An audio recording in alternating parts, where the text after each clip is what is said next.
too, sir. Warmly welcome again. Thank you. I think we made it. Yeah. Oh, yeah. Nice to see you. Warmly welcome. Warmly welcome. Okay. See you.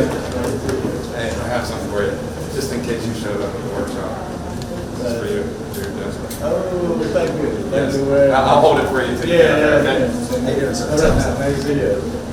Nice to see you. How are you, my friend? Nice to see you. So you did. We're very old friend, John. We know each other. We got two mining in Cambodia. Welcome, and we are very delighted to move forward with some mining and UXO projects in the near future.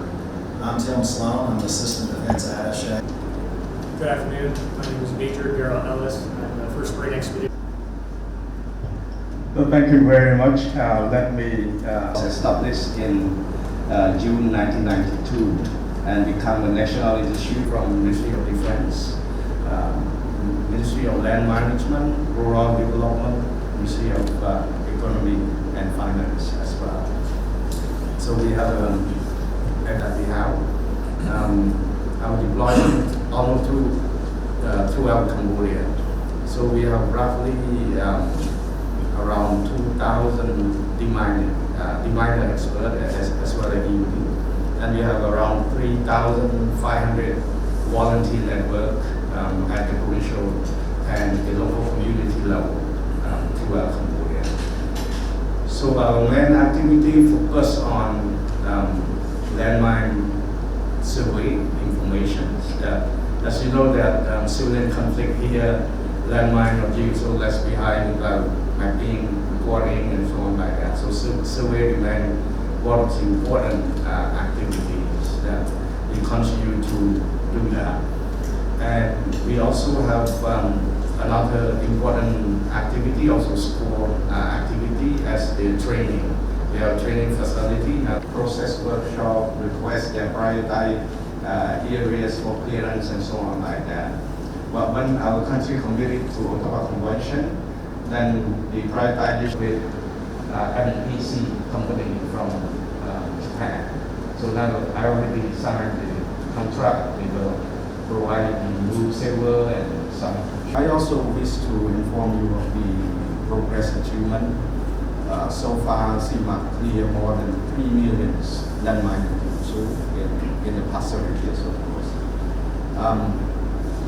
Quick response, emergency response, roughly around 4,000 to 5,000 emergency calls that we have to respond to the emergency call. And for the planning, as I mentioned earlier, around 250 to 300 square meter our resources can do that. It depends on the financial contribution from the government and our development partners. But our resources, I mean, our detection system, our car, our people, we can respond within that requirement. And at the same time, I can say that we also try to reinforce victim assistance, participation in this victim assistance as one of the important activities. So we note that most of the landmine victims, they left behind when the country a bit developed, in terms of economic opportunities, social economic activity within their communities, they are less opportunity to compete with others. So we have a team that try to conduct artificial leg arm repair only, because some of them just not really enjoys any other services, even provide them free. They not access to service. So our team just go to their home, to place, from house to house to support them.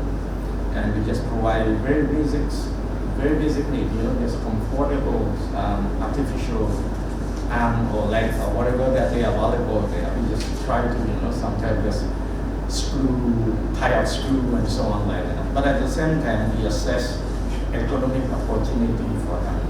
Just a small scale support.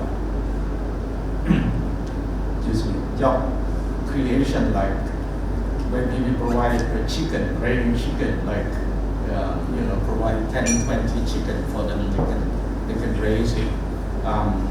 Gardens around their houses and so on like that. So we just try to promote that. So far, we have been doing this. I can say that we proud to see this kind of support, and they enjoy their life, and we can provide better life for them with very small contribution that we can make. So we will try to work more on this, as so far we receive support from mainly from Japan for the integrated project we call the mining and victim assistance integration project. So we're able to do in those target areas.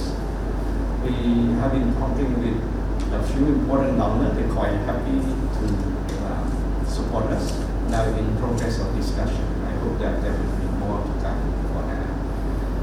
And regarding for long term, as I mentioned, after 25, beyond 25 action, we have our strategic plan ready to deliver, but we need to get approval from the government. So our governing council already reviewed draft, so hope that we will have a final draft very soon, situated among our department. We plan to finish that draft before November this year. So we will share with that. So let me also take this opportunity, thanks to your people and government of the United States for continued support my action in Cambodia, especially support CMAC, the mine 3 and 5.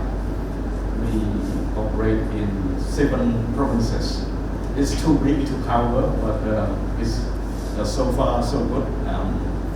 We cover at the eastern part of Cambodia, the provinces sharing border with Vietnam. I have opportunity to discuss with Athens as well. Unmasked standards, so we want to get more into the details to determine, are you looking for, level 1, level 2, level 3, to what extent, all of that. We also, I know you mentioned some stockpile management, stockpile destruction. That's also something that can fall under. That you're going to provide support for demining and UXO removal. And so that's what, this is the follow-on to that, having this team from Indo-PACOM led by Lieutenant Colonel Morrell.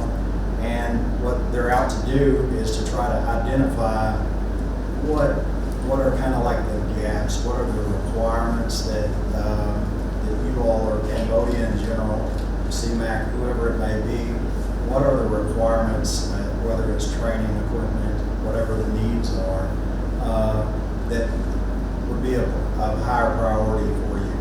Like, what are the things, because we're still under the assessment phase of trying to identify those, and then we'll take that information back to the leadership